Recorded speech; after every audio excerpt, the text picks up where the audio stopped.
Class 10th की exercise 11.1 के question number 3 में कहा है एक क्लॉक है और क्लॉक में मिनट वाली जो सुई है उसकी लंबाई 14 सेंटीमीटर दे रखी है। तो क्वेश्चन में क्लॉक की बात चल रही है, इसलिए सबसे पहले एक क्लॉक को बनाना है और इसमें मिनट वाली सुई की लंबाई 14 सेंटीमीटर दे रखी है, तो इसलिए यहाँ पर लिखेंगे 14 सेंटीमीटर। आगे क्वेश्चन में कहा है 5 मिनट में ये मिनट वाली सुई ने जो एरिया कवर करा है वो एरिया फाइंड करना है। तो 5 मिनट बाद जो ये सुई आ जाएगी वो 1 पर आ जाएगी। तो यहाँ तक का जो एरिया कवर करा है इसने, ये एरिया क्वेश्चन में फाइंड करना को कहा है।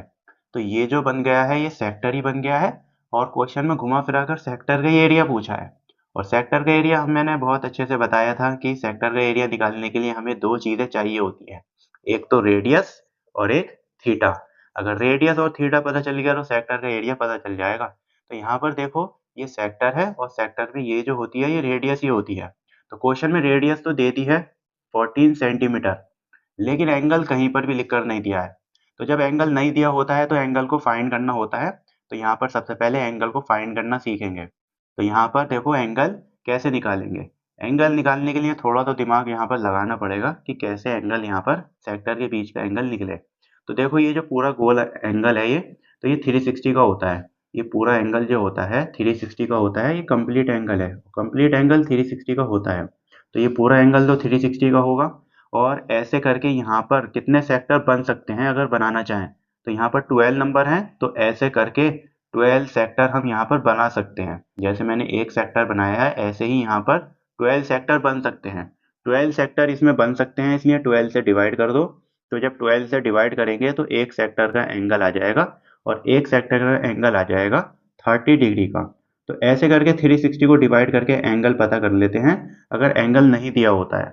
तो हमारे पास दोनों चीजें आ गई हैं, रेडियस भी आ गया है और थीटा भी आ गया है। अब क्वेश्चन में घुमा फिरा कर सेक्टर का एरिया पूछा था, तो सेक्टर का एरिया निकाल देंगे। तो सबसे पहले सेक्टर का एरिया का फॉर्मूला लिखेंगे। ये सेक्टर का एरिया का फॉर्मूला होता है थीटा बाय 360 इंटू में पाई आर स्क्वायर। तो यहाँ पर रेडियस और थीटा को रखना होता है। तो सबसे पहले थीटा को रखो यहाँ पर 30 डिग्री और नीचे 360 लिखा है, 360 को ऐसे ही उतारेंगे। आगे आ गया पाई, और पाई की वैल्यू तो हमें मालूम है 22/7 होती है ना। आगे रेडियस रखनी है और रेडियस क्वेश्चन में दी थी 14। तो यहाँ पर रेडियस पे स्क्वायर होता है, इसलिए रेडियस को दो बार लिखना होता है 14 इंटू 14। अब देखो इसमें बस काटना है और सेक्टर का एरिया आ जाएगा। तो देखो यहाँ पर 0 से तो 0 कट हो गया और ये 3 से 36 कट हो जाएगा।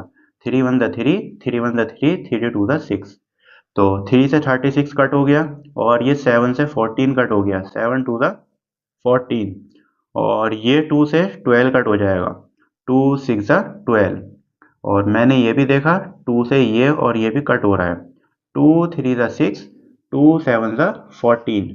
अब बाकी जो बचा है उनकी मल्टीप्लाई करानी है। तो बाकी क्या क्या बचा है, 22 और 7 बचा है। 22 की 7 से मल्टीप्लाई करो, 22 की अगर 7 से मल्टीप्लाई करेंगे तो देखो क्या आएगा, 7 2 द 14, 7 2 द 14 और 1 15, 154 आ रहा है। 22 की 7 से मल्टीप्लाई करके 154 आ रहा है, तो 154 लिखेंगे।